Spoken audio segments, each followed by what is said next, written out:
En el nivel superior de este tipo de actividad iniciadora, lejos de esos trucos del negocio, con los que los magos reemplazan tan frecuentemente la verdadera visión espiritual, encontramos los yogis hindúes.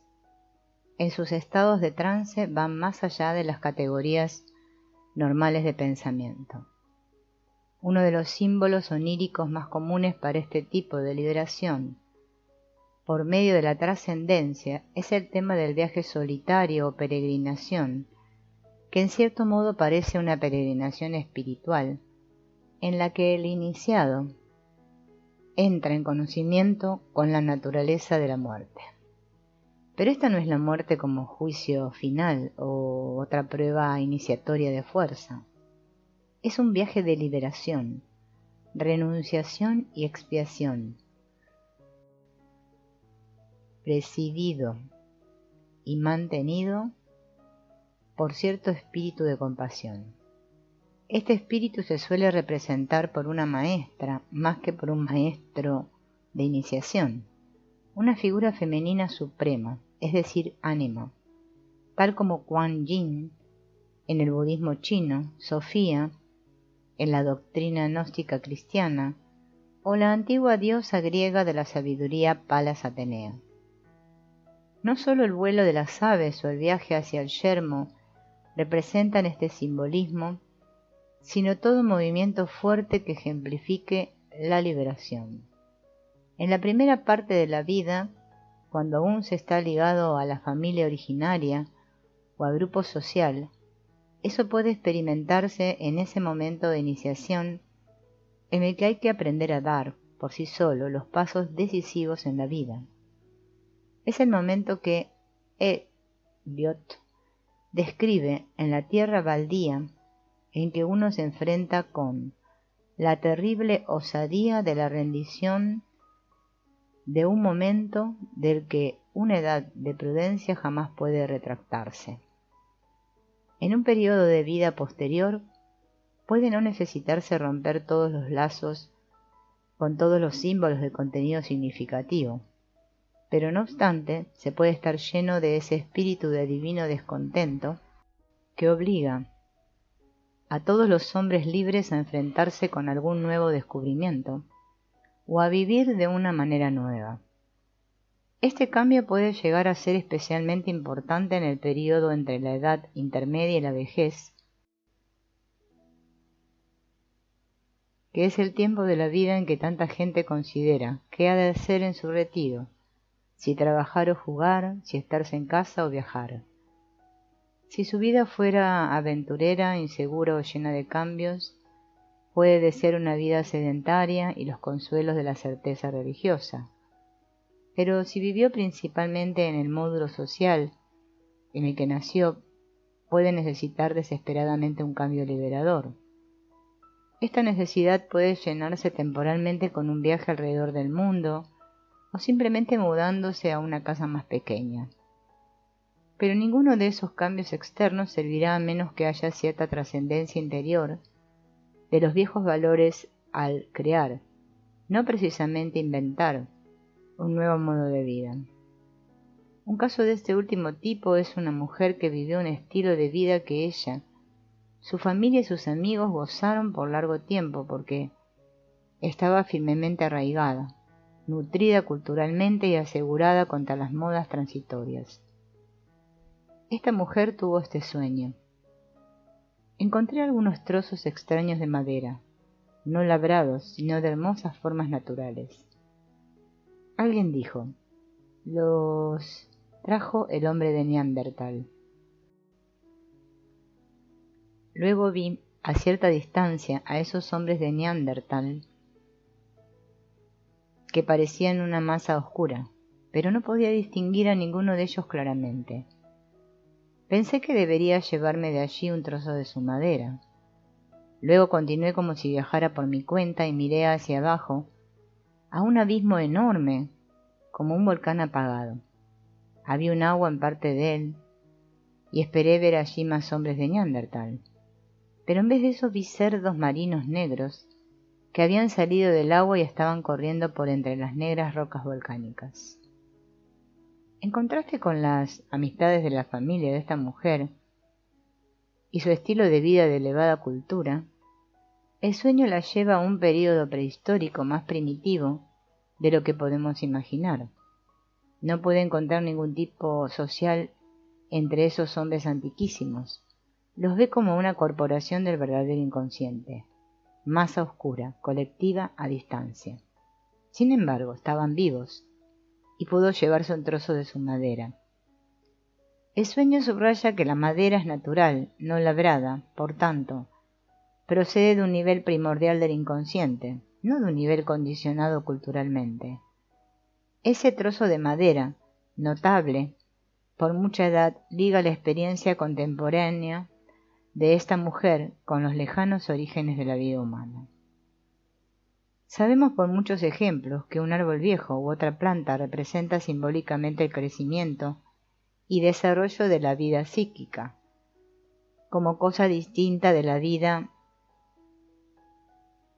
instintiva, comúnmente simbolizada por animales. De aquí que con ese trozo de madera, esta mujer adquirió un símbolo de su vínculo con los estratos más profundos del inconsciente colectivo. Luego habla de continuar sola su viaje. Este tema, como ya he señalado, simboliza la necesidad de liberarse como experiencia iniciatoria.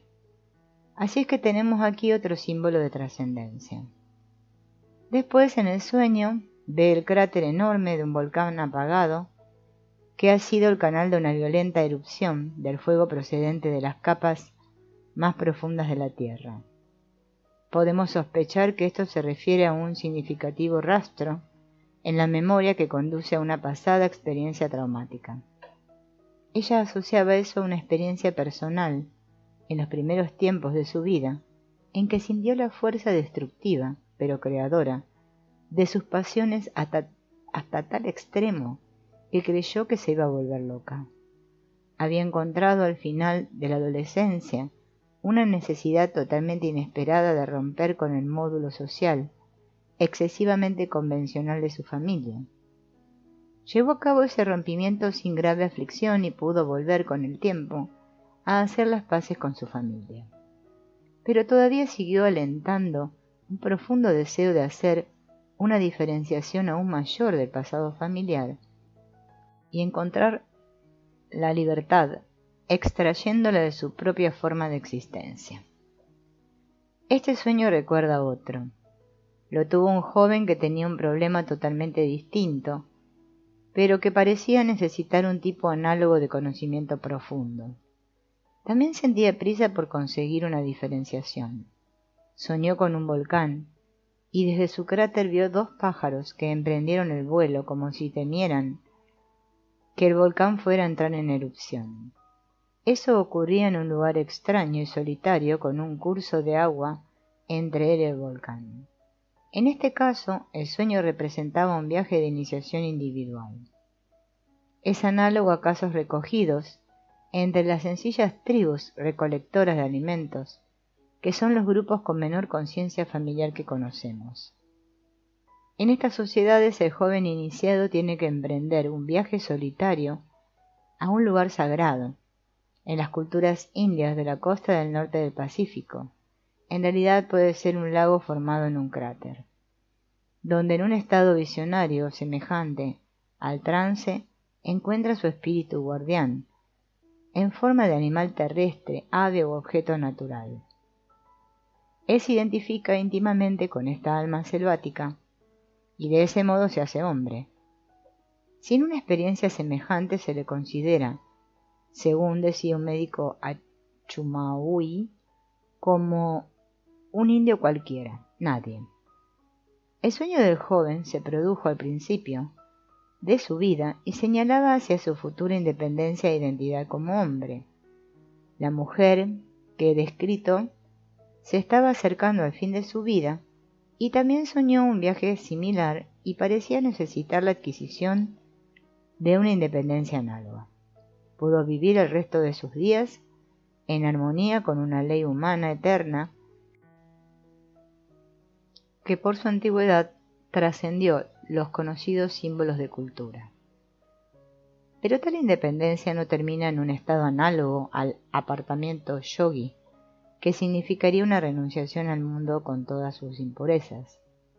En el paisaje, muerto y desolado de su sueño, la mujer vio señales de vida animal. Eran cerdos marinos, desconocidos para ella como especie.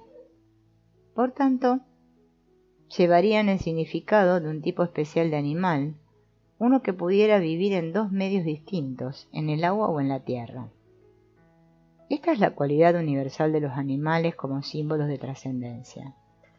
Estas criaturas, que figuradamente proceden de las profundidades de la antigua Madre Tierra, son habitantes simbólicos del inconsciente colectivo. Traen al campo de la conciencia un especial mensaje tectónico, mundo inferior, que es un tanto diferente de las aspiraciones espirituales simbolizadas por los pájaros del sueño del joven. Otros símbolos trascendentes de las profundidades son roedores, lagartos, serpientes y también peces. Hay criaturas intermedias que combinan actividad subacuática y el vuelo del ave con una vida terrestre intermedia. El pato silvestre y el cisne, por ejemplo, quizá el símbolo onírico de trascendencia más frecuente, sea la serpiente, como la representada por el símbolo del dios romano de la medicina, Esculapio, que ha sobrevivido hasta los tiempos modernos como signo de la profesión médica.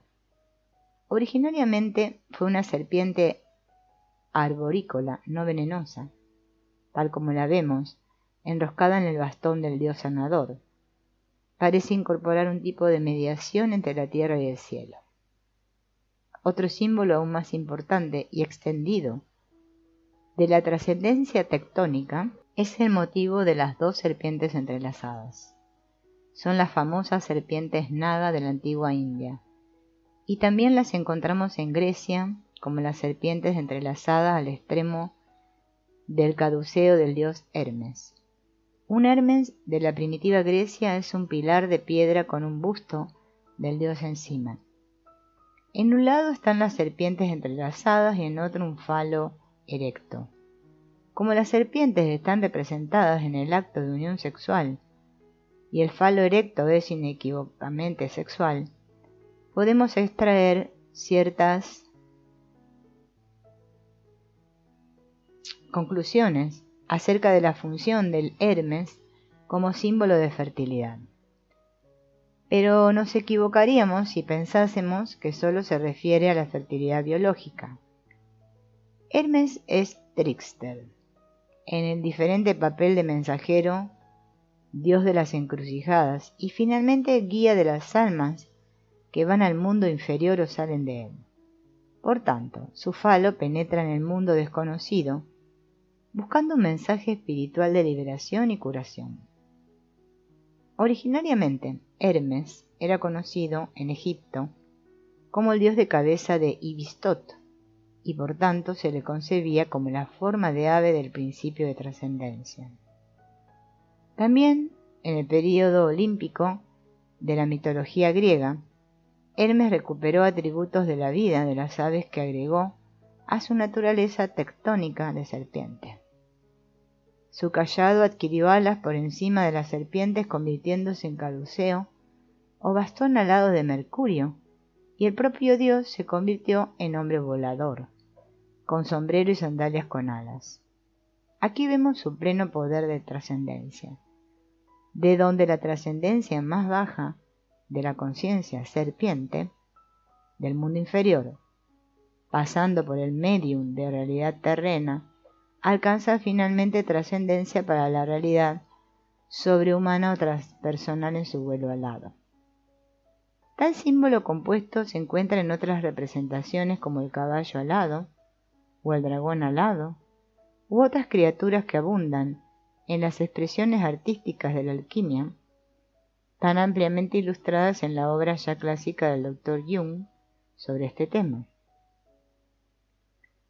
Seguimos las innumerables vicisitudes de esos símbolos en nuestra labor con los pacientes.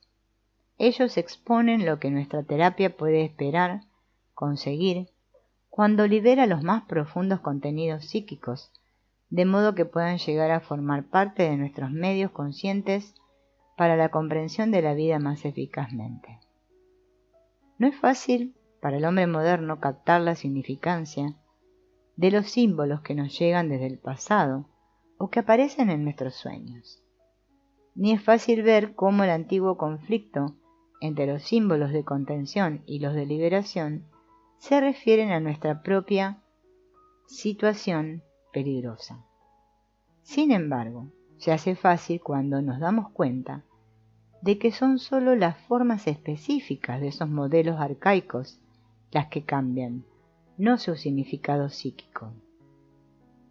Hemos hablado de aves silvestres como sinónimos de desatadura o liberación. Pero hoy también podríamos hablar de aviones o a reacción y cohetes espaciales, porque son la incorporación física del mismo principio trascendente que al menos nos libera temporalmente de la gravedad. Del mismo modo, los antiguos símbolos de contención, que en otro tiempo proporcionaron estabilidad y protección, ahora aparecen en la búsqueda que lleva el hombre moderno en pos de la seguridad económica y el bienestar social. Desde luego, cualquiera de nosotros puede ver que hay un conflicto en nuestra vida entre la aventura y la disciplina, o el mal y la virtud, o la libertad y la seguridad. Pero estas son solo frases que empleamos para describir una ambivalencia que nos preocupa, y para la cual jamás hemos ni vemos posibilidad de encontrar respuesta. Hay una respuesta. Existe un punto de contacto entre la contención y la liberación, y podemos encontrarlo en los ritos de iniciación que he descrito. Estos pueden hacer posible que los individuos o grupos enteros de gente unan las fuerzas opuestas dentro de sí mismos y alcancen un equilibrio en su vida. Pero los ritos no ofrecen de modo invariable o automático esa oportunidad. Están relacionados con fases particulares en la vida de un individuo o de un grupo, y a menos que se comprendan adecuadamente y se traduzcan en una nueva forma de vida, el momento puede pasar. La iniciación es esencialmente un proceso que comienza con un rito de sumisión, continúa con un periodo de contención y luego con otro rito de liberación. De esta forma el individuo puede reconciliar los elementos en conflicto de su personalidad. Puede conseguir un equilibrio que hace de él un ser verdaderamente humano y verdaderamente dueño de sí mismo. El proceso de individuación. El modelo de desarrollo psíquico. Al comienzo de este libro, el Dr. Jung introdujo al lector en el concepto de inconsciente, sus estructuras personal y colectiva y su modo simbólico de expresión. Una vez que se ha visto la importancia vital, es decir, el efecto sanador o destructivo de los símbolos producidos por el inconsciente, queda el difícil problema de la interpretación. El Dr. Jung ha demostrado que todo depende de si alguna interpretación encaja y es significativa respecto al individuo. De ese modo, ha indicado el posible significado y la función del símbolo onírico. Pero, en el desarrollo de la teoría de Jung, esa posibilidad suscita otras preguntas. ¿Cuál es el propósito de toda la vida onírica del individuo? ¿Qué papel desempeñan los sueños, no solo en la inmediata economía psíquica del ser humano, sino en su vida como un todo? Observando a gran cantidad de personas y estudiando sus sueños, calculaba que había interpretado por lo menos 80.000 sueños. Jung descubrió no solo que todos los sueños son significativos en diversos grados para la vida del soñante, sino que todos ellos son parte de un gran entramado de factores psicológicos. También halló que en total parecen seguir cierta ordenación o modelo. Jung llama a este modelo proceso de individuación. Puesto que los sueños producen escenas e imágenes diferentes cada noche, las personas que no son observadoras minuciosas probablemente no se darán cuenta de modelo alguno. Pero si observamos nuestros sueños durante un periodo de años y estudiamos toda la serie, veremos que ciertos contenidos emergen, desaparecen y vuelven otra vez. Mucha gente incluso sueña repetidamente con las mismas figuras, paisajes o situaciones, y si lo seguimos a lo largo de todas las series, veremos que cambian lenta pero perceptiblemente. Estos cambios pueden acelerarse si la actitud consciente del soñante está influida por una interpretación adecuada de los sueños y sus contenidos simbólicos. Así es que nuestra vida onírica crea un modelo en meandros en el que los elementos o tendencias individuales se hacen visibles, luego se fuman, luego reaparecen.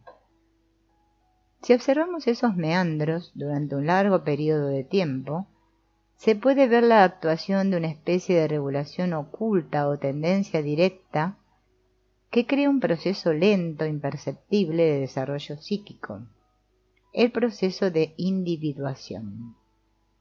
Paulatinamente va emergiendo una personalidad más amplia, más madura, y poco a poco se hace efectiva y hasta visible para los demás. El hecho de que frecuentemente hablemos de desarrollo detenido demuestra que suponemos que es posible tal proceso de desarrollo y maduración en todos los individuos, puesto que el desarrollo psíquico no puede llevarse a cabo por un esfuerzo consciente de fuerza de voluntad, sino que se produce involuntariamente y en forma natural.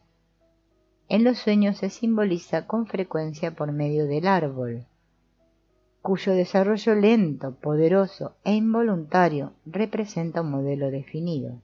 El centro organizador, desde el cual emana el efecto regulador, parece ser una especie de átomo nuclear de nuestro sistema psíquico. También podríamos llamarlo inventor, organizador y fuente de imágenes oníricas. Jung llamó a ese centro el sí mismo y lo describió como la totalidad de la psique, para distinguirlo del ego, que constituye solo una pequeña parte de la totalidad de la psique. A lo largo de las edades, los hombres se daban cuenta instintivamente de la existencia de tal centro interior. Los griegos lo llamaron el daimón, interior del hombre. En Egipto se expresaba con el concepto de alma ba, y los romanos lo veneraban como genius innato de cada individuo. En sociedades más primitivas, solía creerse que era un espíritu tutelar encarnado en un animal o un fetiche. Este centro interior se mantiene en forma excepcionalmente pura e intacta entre los indios Nazcapi, quienes aún viven en los bosques de la península de Labrador. Esta gente sencilla se dedican a la caza y viven en grupos familiares aislados, tan alejados unos de otros que no han podido desarrollar costumbres tribales o creencias y ceremonias religiosas colectivas. En su soledad vitalicia, el cazador Nazcapi tiene que confiar en sus propias voces interiores y revelaciones inconscientes. No tiene maestros religiosos que le enseñen lo que ha de creer, ni rituales, fiestas o costumbres que le conforten. En su concepto básico de la vida, el alma humana es simplemente un compañero interior al que llama mi amigo o mistapeo, que significa gran hombre. Mistapeo reside en el corazón y es inmortal. En el momento de la muerte o poco antes deja al individuo y luego reencarna en otro ser. Los Nazcapi que ponen atención a sus sueños y que tratan de encontrar su significado y comprobar su veracidad, pueden entrar en relación profunda con el gran hombre, el cual favorece a tales personas y les envía más y mejores sueños. Por tanto, la máxima obligación de un Naskapi es seguir las instrucciones dadas por sus sueños y luego dar a su contenido forma permanente por medio del arte. Las mentiras y la deslealtad alejan del reino interior del individuo al gran hombre, por lo que la generosidad y el amor al prójimo y a los animales le atrae y le da vida. Los sueños dan a los Naskapi plena capacidad para encontrar su camino en la vida, no solo en el mundo interior, sino también en el mundo exterior de la naturaleza. Le ayudan a predecir el tiempo y le dan guía invaluable en la casa de la que depende su vida. Menciono a este pueblo tan primitivo porque no está contaminado por nuestras ideas civilizadas y aún conserva el profundo conocimiento interior natural en la esencia de lo que Jung llamó el sí mismo. El sí mismo puede definirse como un factor de guía interior que es distinto de la personalidad consciente y que puede captarse solo mediante la investigación de nuestros propios sueños. Estos demuestran que el sí mismo es el centro regulador que proporciona una extensión y maduración constantes de la personalidad. Pero este aspecto mayor y más cercano a la totalidad de la psique aparece primero como una mera posibilidad innata. Puede emerger muy débilmente o puede desarrollarse con una totalidad relativa a lo largo de toda la vida. ¿Hasta dónde se desarrolla? Depende de si el ego está dispuesto o no, lo está, a escuchar el mensaje de sí mismo. Así como los Naskapi han percibido que la persona que es receptiva a las insinuaciones del gran hombre consigue más y mejores sueños que le ayuden, podemos agregar que el innato gran hombre se hace más real en una persona receptiva que en quienes lo desdeñan. Tal persona también se convierte en un ser humano más completo.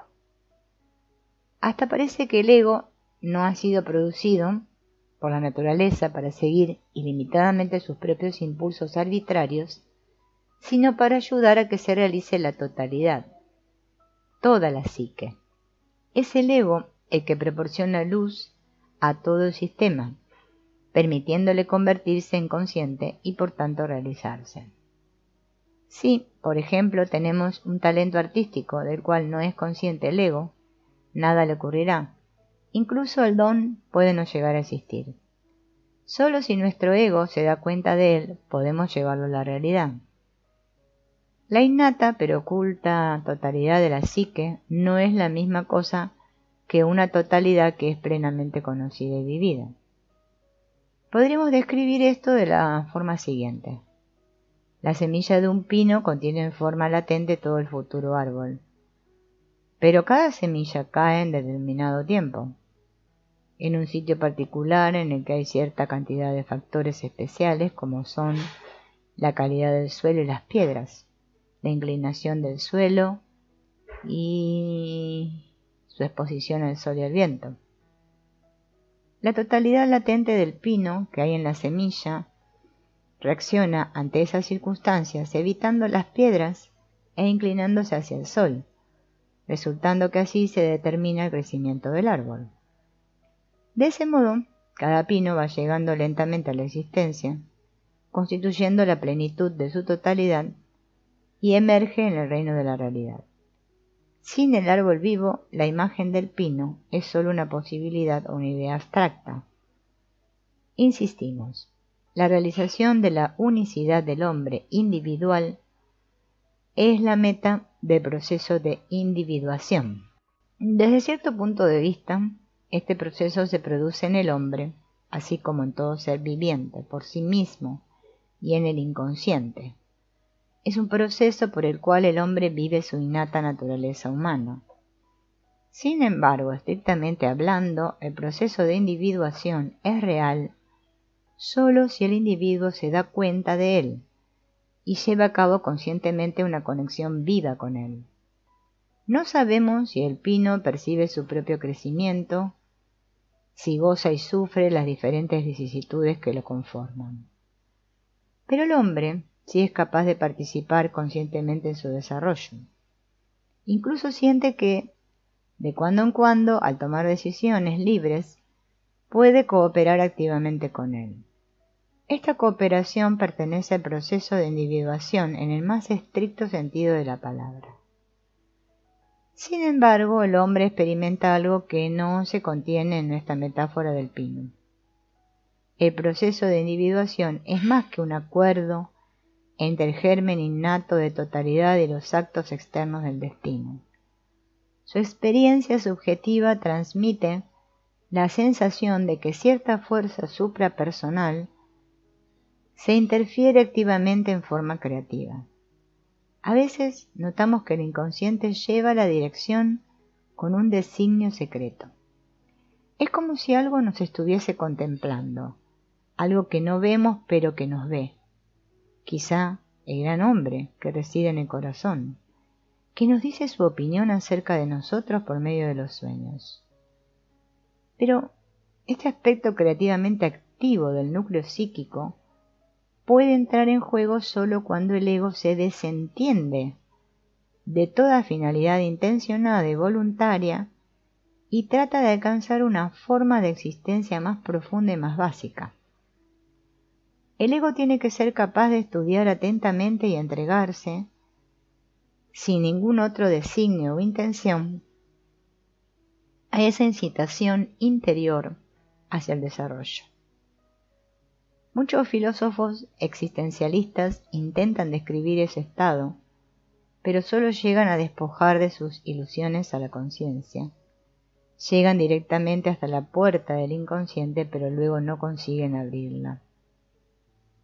La gente que vive en culturas más firmes que la nuestra tiene menos dificultad en comprender que es necesario prescindir de la actitud utilitaria de los proyectos conscientes con el fin de dejar paso al desarrollo interno de la personalidad. Una vez conocí a una señora anciana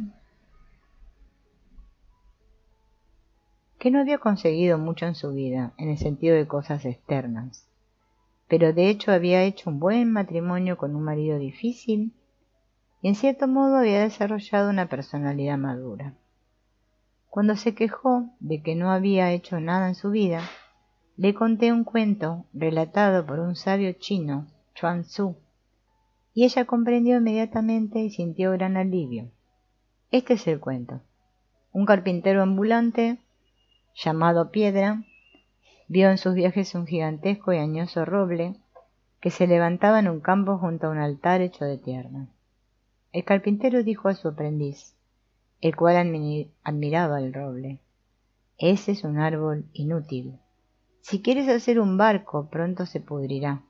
Si quieres hacer aperos, se romperían. No puedes hacer nada que sea útil con ese árbol, y por eso ha llegado a ser tan viejo». Pero en una posada aquella misma noche, cuando el carpintero se fue a dormir, el roble añoso se le apareció en sueños y le dijo: «¿Por qué me comparas con vuestros árboles cultivados, tales como el pino blanco, el peral, el naranjo y el manzano y todos los demás que dan fruta? Aún antes de que se pueda recoger el fruto, la gente los ataca y los viola. Sus ramas gruesas están desgajadas, sus ramillas rotas, su propio fruto les acarrea el daño, y no pueden vivir fuera de su espacio natural. Esto es lo que ocurre en todas partes, y por eso hace tanto tiempo que intenté convertirme en completamente inútil. Tú, pobre mortal, ¿te imaginas que si yo hubiera sido útil de alguna forma, hubiera alcanzado tal tamaño? Además, tú y yo somos dos criaturas, y ¿cómo puede una criatura elevarse tanto como para juzgar a otra criatura? Tú, hombre mortal útil, ¿qué sabes acerca de los árboles inútiles?» El carpintero se despertó y meditó sobre su sueño, y después, cuando su aprendiz le preguntó por qué precisamente ese árbol servía para proteger el altar, le respondió: «Calla la boca, no quiero oír hablar más sobre eso. El árbol crece aquí a propósito porque en cualquier otro sitio la gente lo hubiera maltratado. Si no fuera el árbol del altar, lo hubieran convertido en leña». Evidentemente el carpintero comprendió su sueño. Vio que el simple hecho de cumplir nuestro destino es la mayor hazaña humana y que nuestras ideas utilitarias tienen que ceder el paso ante las demandas de nuestra psique inconsciente. Si traducimos esta metáfora al lenguaje psicológico, el árbol simboliza el proceso de individuación que da una lección a nuestro miope ego. Bajo el árbol que cumplía su destino había, en el cuento de Chuang Tzu, un altar hecho de tierra. Era una piedra tosca, sin pulir, sobre la cual la gente hacía sacrificios al dios local al que pertenecía, ese trozo de tierra. El símbolo del altar de tierra señala el hecho de que con el fin de llevar a cabo el proceso de individuación, debemos rendirnos conscientemente al poder del inconsciente. En vez de pensar lo que deberíamos hacer, o lo que generalmente se piensa que es justo, o lo que corrientemente sucede. Solo hay que escuchar para saber lo que desea la totalidad interior en sí mismo, que hagamos aquí y ahora en una determinada situación. Nuestra actitud debe ser como la del pino mencionado anteriormente. No se incomoda cuando su crecimiento lo estorba una piedra, ni hace planes sobre cómo vencer los obstáculos. Trata meramente de tantear si tiene que crecer más hacia la izquierda o hacia la derecha, hacia el declive, o debe alejarse de él. Al igual que el árbol, debemos entregarnos a ese impulso casi imperceptible, aunque poderosamente dominador, un impulso que procede de la incitación hacia la realización única y creativa de sí mismo. Y este es un proceso en el que tenemos que buscar y encontrar repetidamente algo que aún no es conocido por nadie. Las insinuaciones orientadoras o impulsos proceden no del ego, sino de la totalidad de la psique, en sí mismo. Además, es inútil echar miradas furtivas a la forma en que otro cualquiera se desarrolla, porque cada uno de nosotros tiene una tarea única de autorrealización. Aunque muchos problemas humanos son análogos, jamás son idénticos. Todos los pinos son muy parecidos. De no ser así, no los reconoceríamos como pinos. Sin embargo, ninguno es exactamente igual a otro. A causa de estos factores de similitudes y diferencias, es difícil resumir las infinitas variaciones del proceso de individuación. El hecho es que cada persona tiene que hacer algo diferente, algo que es únicamente suyo. Mucha gente ha criticado las teorías junguianas por no presentar sistemáticamente el material psíquico, pero esos críticos olvidan que el propio material es una experiencia viva, cargada de emoción, por naturaleza irracional y siempre cambiante, que no conduce a la sistematización excepto en la modalidad más superficial. La moderna psicología profunda ha alcanzado aquí los mismos límites con los que se enfrentan los microfísicos. Esto es, cuando tratamos medias estadísticas, es posible una descripción racional y sistemática de los hechos. Pero cuando intentamos describir un solo hecho psíquico, no hacemos más que presentar una pintura honrada de él desde todos los ángulos posibles. Del mismo modo, los científicos tienen que admitir que no saben lo que es la luz. Solo pueden decir que en ciertas condiciones experimentales parece constar de partículas. mientras que en otras condiciones experimentales parece constar de ondas. Pero qué es en sí misma no se sabe. La psicología del inconsciente y toda descripción del proceso de individuación encuentran comparables dificultades de definición. Pero aquí trataré de dar un esquema de algunos de sus rasgos más típicos.